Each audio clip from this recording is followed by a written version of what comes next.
Oi, gente, estamos de volta, Eu quero que você, por favor, abra sua Bíblia no livro de Atos novamente, né? Ontem a gente pregou em Atos, acho que foi Atos 27, se eu não me engano, ontem, né? Pregação, meu Deus, que palavra foi aquela? Palavra maravilhosa. Deus ontem falou tremendamente ao nosso coração. Ontem. Eu aconselho você que não escutou, que você escute. Pense no amor que foi derramado aqui ontem, da parte de Deus para mim, para você. Um amor, sabe? O amor de Deus, ele não tem dimensão. O amor de Deus, a gente não tem como medir o amor de Deus. Nós não temos noção do tamanho desse amor. A gente não tem, na verdade, noção de quem é Deus, né? É sobre isso que a gente vai tratar aqui. Porque a gente canta muito, a gente louva muito, eu amo esse louvor do Alessandro Vilas Boas, é muito, muito lindo, um louvor fácil de cantar, uma coisa fácil de dizer que quer conhecer Jesus, é tão fácil você dizer que quer conhecer Jesus, é tão fácil você dizer que ama esse Deus, né? Paz, Pastora Rosa, Bispa Elisa, beijo no coração de vocês. É fácil demais você dizer que ama a Deus, que você quer conhecer a Deus. Mas aí eu me pergunto, e a pergunta que o nosso Deus traz pra gente hoje é, será que nós conhecemos a Deus? Ou nós apenas sabemos que Ele existe? Porque todo mundo sabe que Deus existe. Todo mundo, até o ateu. Até o ateu, sem querer, ele cita o nome de Deus. Então, todo mundo sabe que Deus existe, mas o fato de nós sabermos que Ele existe não significa que nós sabemos quem Ele é. E aí a gente fica cantando, eu quero conhecer Jesus, eu quero conhecer Jesus, eu quero conhecer Jesus. Deus hoje trouxe uma palavra para nós que queremos conhecer Jesus. Para nós que precisamos conhecer Jesus. É uma necessidade nossa, da criatura conhecer o Criador. Não tem como você ter uma vida plena em Deus se você não conhecer o teu Deus. E eu digo para você que esse conhecimento ele não acaba. Quanto mais você conhece de Deus, mais você quer conhecer de Deus. É por isso que tem gente que acha que já conhece Deus, porque já conheceu tanto. E acha que já acabou, mas não tem como acabar, porque o nosso Deus ele é infinito. O nosso Deus ele não tem fim. O nosso Deus é ilimitado. Quanto mais você cava a natureza de Deus, mais coisas você vai descobrir sobre ele, pastor Fábio. Isso é coisa linda demais.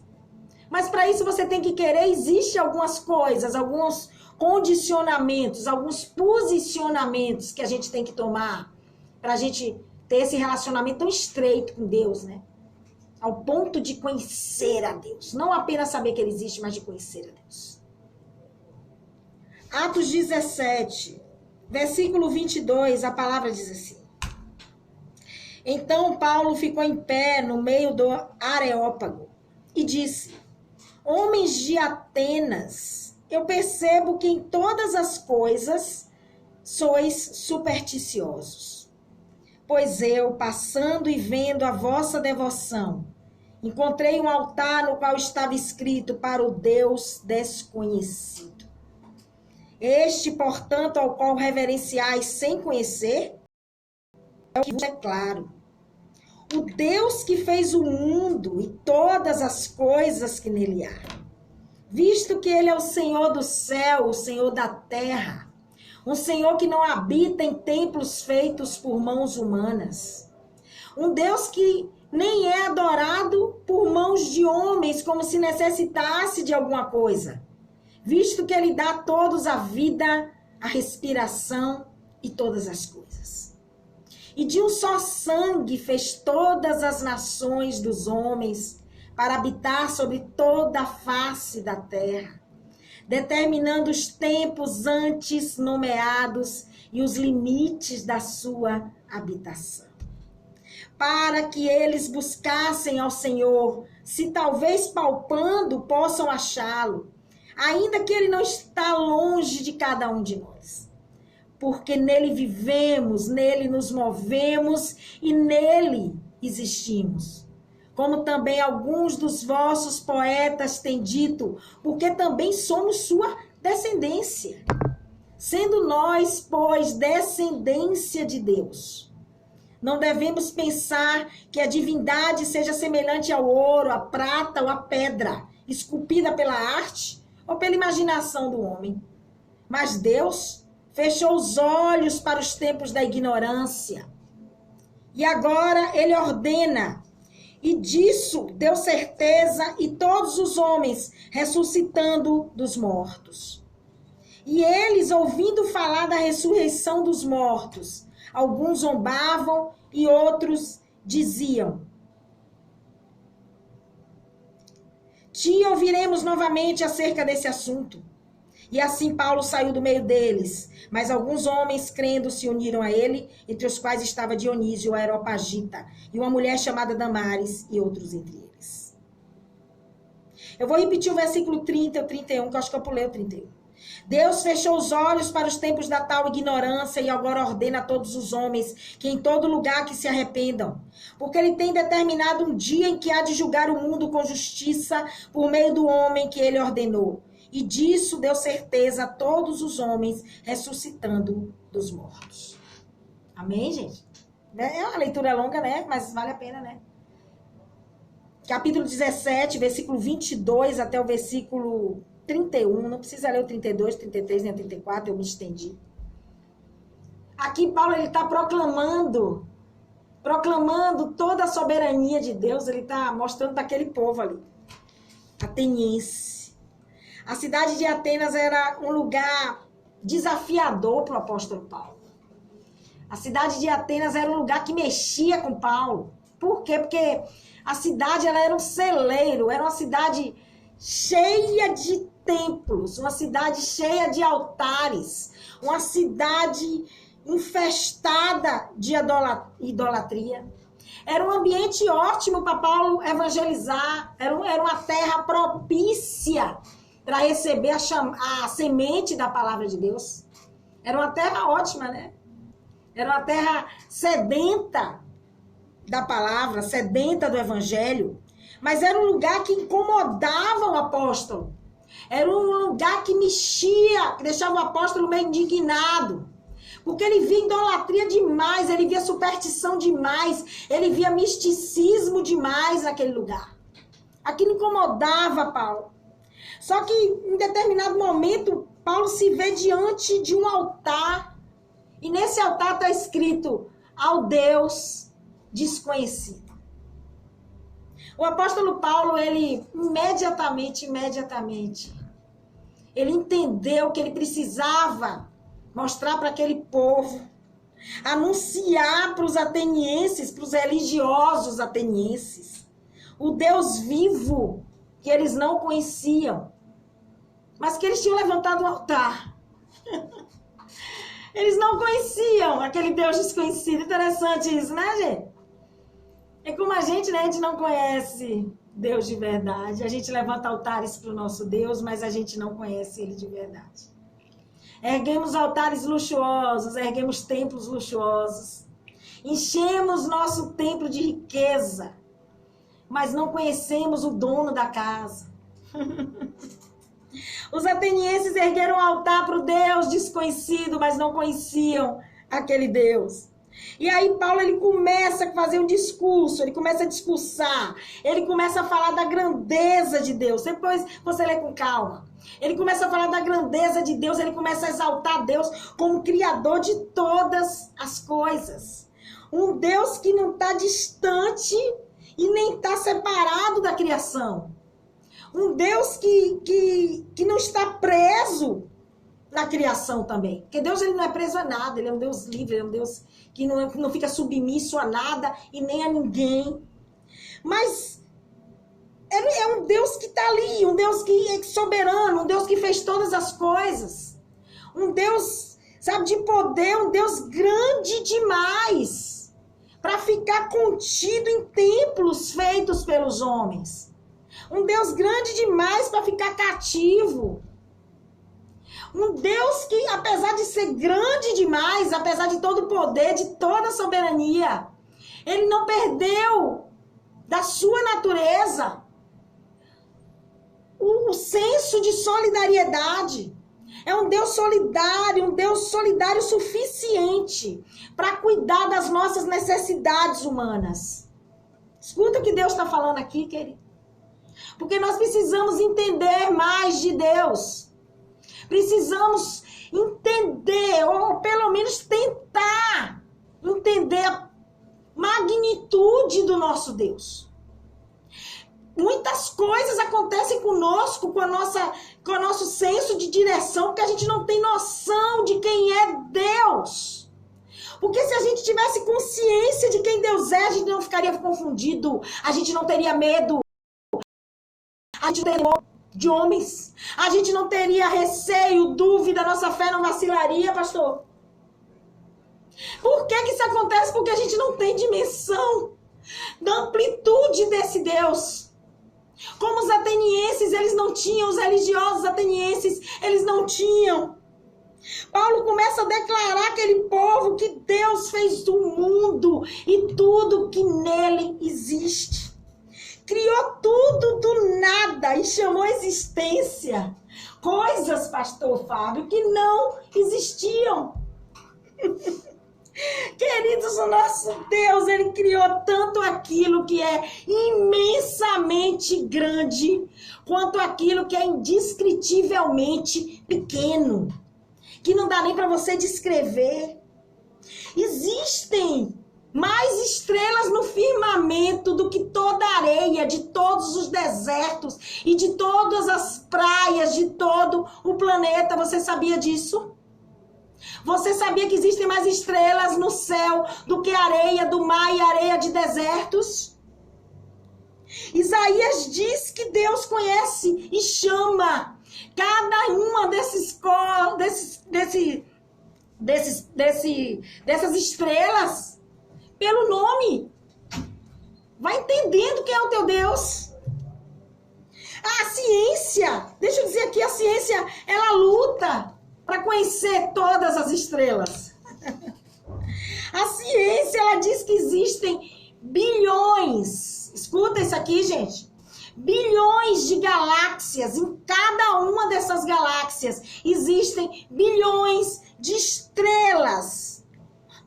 Isso só nos mostra a impossibilidade da ciência, por mais que ela avance, por mais que ela cresça, por mais que ela prospere.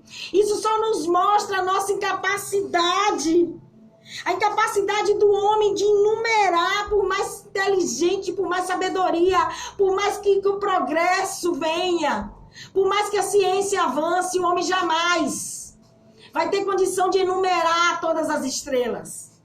Mas isso para Deus é uma questão muito simples. Deus, ele chama, ele não só enumera, ele não só diz quantas existem, mas ele também as chama pelo nome. Individualmente, Deus chama cada estrela pelo nome. Depois, Paulo, ele começa a exaltar a bondade e a provisão de Deus. Ele começa a exaltar toda a benevolência de Deus. Porque Deus, ele não só criou você, como ele também cuida de você. Ele não só criou a criatura, como também cuida da criação. Cuida do mundo, cuida de tudo que ele criou. Por isso ele não se aparta da criação. Por isso ele não fica distante da criação. Mas ele também não pode ser confundido com a criação. Ele não pode ser confundido com a criação, muito pelo contrário. Mesmo sendo totalmente diferente da criação, Deus, ele permanece presente e cuidando da criação. Escuta o que Deus está falando. Essa declaração aqui de Paulo foi uma bomba atômica naquele lugar. Essa declaração de Paulo aqui foi uma bomba lançada naquele lugar, no Areópago. O Areópago era um tribunal aberto. Era um tribunal aberto que tinha ali em Atenas. Em Marte, no campo. Era um tribunal aberto, onde se discutiam assuntos políticos e assuntos religiosos. Essa fala de Paulo, esse discurso de Paulo, lançou uma bomba naquele lugar. Paulo ele conseguiu devastar, pastor Fábio, todo o sistema religioso de Atenas. Todo o sistema religioso da Grécia. Ele quebrou aquele negócio, aquela visão. Ele trouxe uma nova visão para aquele povo. Uma visão verdadeira desse Deus desconhecido aqui. Os atenienses, eles precisavam entender o tamanho do poder daquele Deus que eles tinham construído o altar. Daquele Deus desconhecido. E o Paulo, ele é taxativo em afirmar: olhe, gente, nele nós vivemos, nele nós nos movemos e nele nós existimos. Em outra palavra, Paulo estava dizendo assim, ó, nós dependemos dele. E sem ele não somos nada e não podemos fazer nada. Pronto. Paulo arrebentou com a mente do religioso. Arrebentou com aquele povo ali. Gente, vocês têm que entender que os religiosos gregos, assim como muitas pessoas que ainda caminham dentro do cristianismo, muitas seitas que estão dentro do cristianismo, que eu não vou nem entrar nisso aqui agora, muitos religiosos, eles não têm ideia de quem é o Deus vivo. Eles não têm ideia, eles não têm conhecimento da sua bondade, não têm conhecimento da sua soberania, não têm conhecimento da sua justiça. Não tem. Só trabalha um lado de Deus, esquece o todo. Deus não se divide, querido. Deus não pode ser visto somente por um prisma. Você não pode limitar Deus só por um prisma, só por uma qualidade dele. Mas tem muita gente que faz isso porque não conhece. Aquele povo ali, os deuses da religião grega, eles não passavam de criação humana. Eles não passavam de criação humana feita por mãos humanas. Mas o Deus que Paulo estava anunciando, era um Deus, querido, que se fez carne. Um Deus que se esvaziou. Um Deus que se humilhou até a morte. E não foi uma morte qualquer, foi uma morte de humilhação, a morte mais humilhante da época. Uma morte de cruz, uma morte, sabe, reservada para a escória. Aquela morte de cruz era uma morte para a escória da escória. É aquele velho ditado cocó, desculpa aqui, do cavalo do bandido. Era a morte de cruz. Porque era um Deus de humildade. E depois Paulo, ele fala da graça de Deus, ele fala do propósito da salvação. E ele fala do chamado que Deus faz a todo mundo ao arrependimento. Escuta o que Deus está falando mais uma vez. Porque Deus fala de arrependimento desde sempre. Desde Gênesis, Apocalipse, Deus fala de arrependimento. O tempo inteiro. No versículo 30, Deus diz para aquele povo ali ateniense, Paulo chega para ele e diz assim, ó, Deus, ele não levou em conta o tempo da ignorância. Ele não levou em conta o tempo que vocês não sabiam de nada disso que eu estou falando aqui agora. Deus não leva em conta, mas agora Deus está dando uma ordem de arrependimento. Agora existe uma ordem de arrependimento. E essa ordem não é somente para Atenas. Essa ordem não é somente para a Grécia. Essa ordem não é somente para Roma. Essa ordem não é somente para o Brasil. Essa ordem não é somente para a América. Essa ordem não é somente para mim, para você, para o pastor Fábio, é para toda a humanidade. Para toda a humanidade é uma ordem universal. E que ordem é essa, missionária? Arrependa-se. Essa é a ordem. Por quê? Porque a gente não vive mais na ignorância. Eu fui buscar o conceito da palavra arrependimento. Aí eu encontrei pesar, lamento pelo mal cometido, negação ou desistência de algo feito ou pensado. Escuta o que é arrependimento. Não é só o ato de fazer, mas o ato de pensar também. Desistência de algo feito ou pensado em tempos passados. Algo até que você pensou lá atrás, mas esqueceu de pedir perdão a Deus pelo pensamento, sabe? E aí você vê a situação e o Espírito lembra você que um dia você amaldiçoou alguém. Mas você não tem humildade para pedir perdão a Deus. Gente, o arrependimento ele não é um pedido de Deus. O arrependimento é uma ordenança de Deus. O arrependimento é uma ordenança e mais, o mais importante, o arrependimento, para quem não sabe, é algo imprescindível para a salvação. O arrependimento é algo imprescindível. Aí a gente entende por que Deus nos exorta tanto ao arrependimento. Porque o arrependimento não é algo que pode ser desprezado por nós, que somos cristãos e que já não estamos mais na ignorância. Porque você não está mais inocente. Né? E Deus diz que ele não dá o culpado por inocente, nem o inocente por culpado. Presta atenção. Presta atenção. O arrependimento ele é essencial. Só que o verdadeiro arrependimento, ele só vem de um coração adorador. O verdadeiro arrependimento, ele só acontece num coração adorador, num coração que não tem problema nenhum de se humilhar diante de Deus, num coração que não tem problema nenhum de chegar para Deus e dizer que errou. Por quê? Porque esse coração ele já não adora mais a um Deus desconhecido, querido.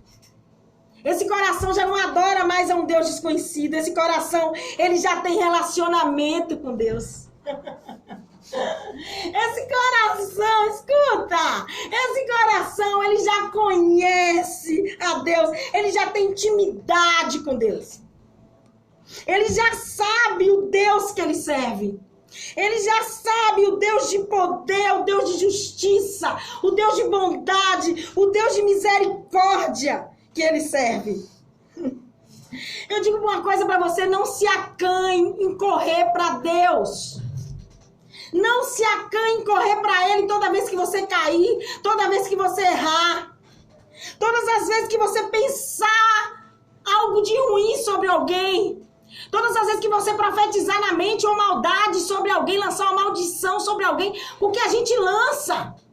No momento da ira, na nossa justiça própria, na nossa vingancinha pessoal, na nossa mente a gente lança maldade. E você está pecando, querido, que ele diz que não precisa nem fazer, basta pensar. É por isso que o arrependimento, a definição de arrependimento diz desistência de algo feito ou pensado. Vai lá no dicionário. Isso aqui não é nem no manual cristão. Tá lá no dicionário que todo mundo conhece, que todo mundo tem em casa, que todo mundo tem um filho que estudou. Todo mundo tem um dicionário em casa. Vai no Google, né? Hoje em dia nem precisa mais de dicionário. Não se acanhe, não. Em correr para Deus, não se acanhe. Não se acanhe em correr para Deus. Agora eu digo para você, corra para Deus. Não corra para a letra, não corra para a religião. Não corra para a religiosidade. Sabe por quê? Porque a religiosidade, ela não vai te ajudar. A religiosidade vai fazer o que o povo está fazendo agora com esse rapaz aí que eu falei aqui. A religiosidade disfarça mentira. Aquele que acha que é muito religioso, que é muito crente, que é muito aquilo, que está ali condenando e apontando o irmão, isso é religiosidade, quer demonstrar que é santo sem ser que nem o fariseu. A religiosidade vai lhe julgar, vai lhe condenar, vai pisar no seu pescoço. A religiosidade vai lhe matar. Ela não vai te ajudar, muito pelo contrário, ela vai condenar você. Ela vai condenar você. Você lembra de Judas? Vamos falar aqui de Judas. O Judas, ele errou, o Judas, ele traiu o mestre dele. O Judas se vendeu, mas quando ele caiu em si, a minha Bíblia, King James, a minha Bíblia diz que ele se arrependeu. Tem gente que diz que não. Eu não sei. A minha diz que ele se arrependeu, eu creio que ele se arrependeu. Ele só não soube correr para o lado correto. Ele só não soube correr para a direção certa, pastor Fábio.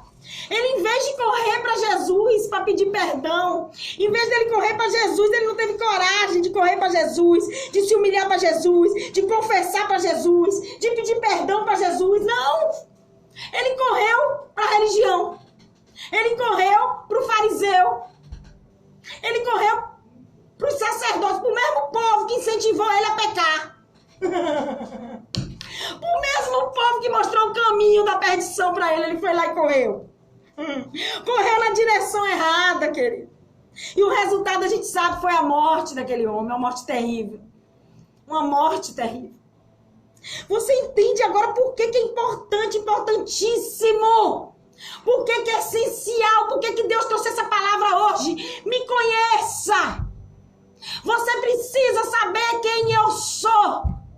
Você precisa saber o Deus que você serve. Porque saber que Ele existe, todo mundo sabe.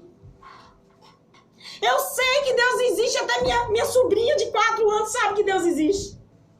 Todo mundo sabe que Deus existe. Os nossos filhos, quando nascem, a gente começa, sabe, a cantar as canções de Niná, Papai do Céu, você que ensina sobre o Papai do Céu.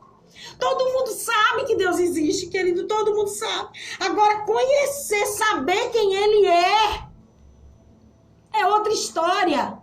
Saber quem Deus é em toda a sua plenitude é outra história.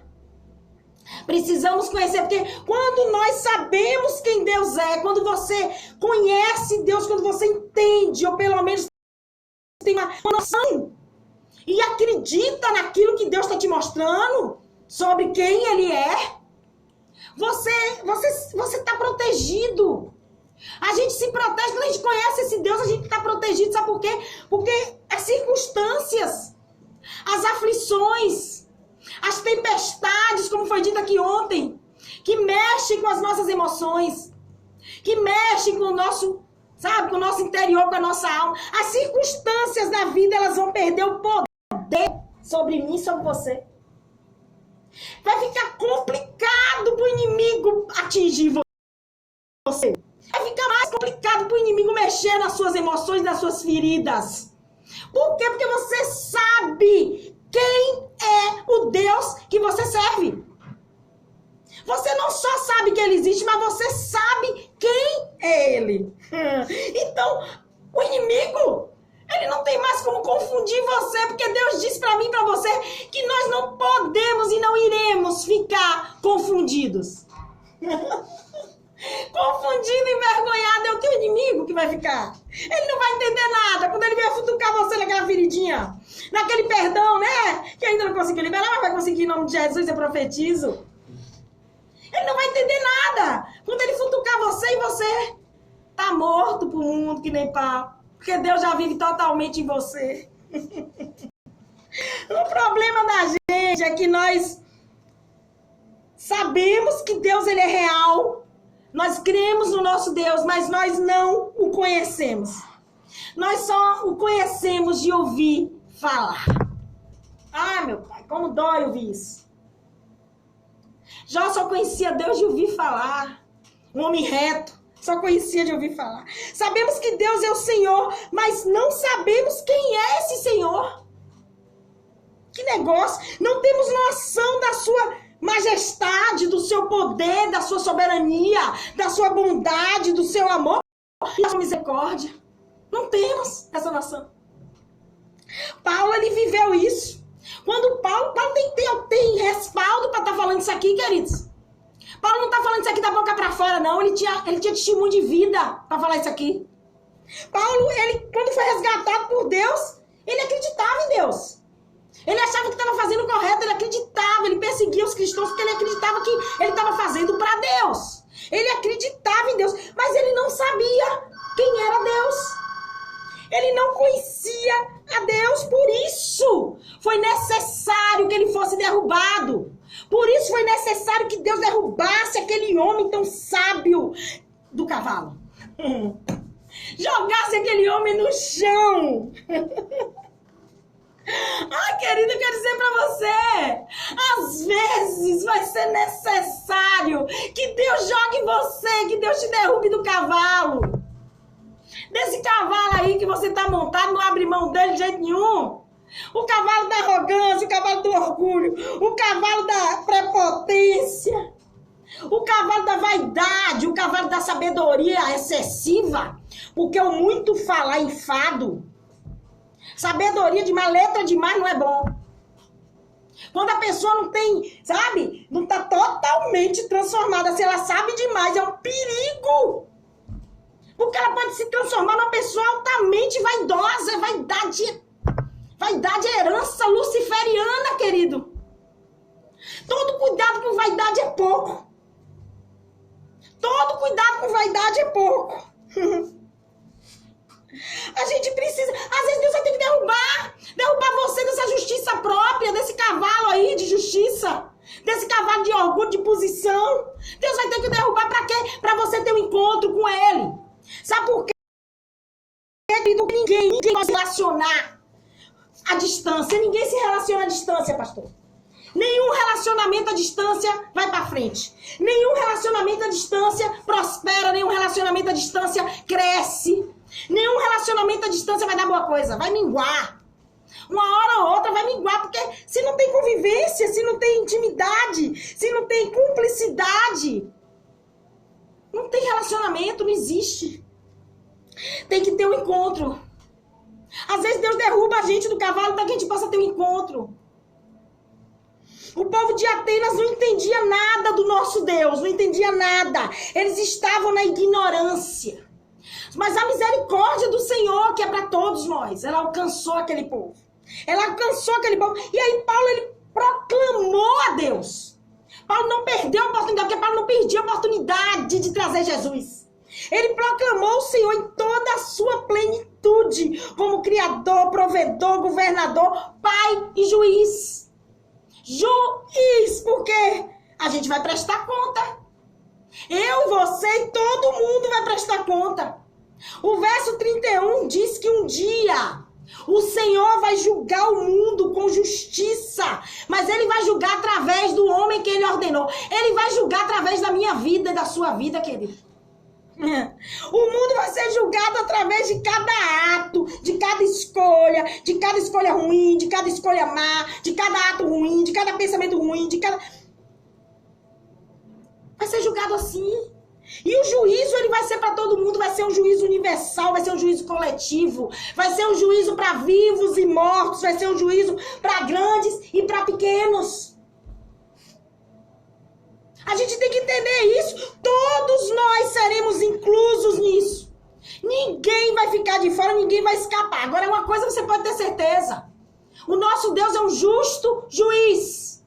Esse juízo, ele vai ser justo, sem possibilidade nenhuma de erro. Não vai ter erro nenhum, você vai ser julgado por tudo. Pelo tempo que você se viu, pelo tempo que você não se viu, por aquilo que você fez, por aquilo que você não fez, pela alma que você ganhou, pela alma que você desprezou. Você vai ser julgado por tudo. O juízo, querido, ele já foi definido, a data já está marcada e o juiz, ele já está escolhido. Tá tudo certinho.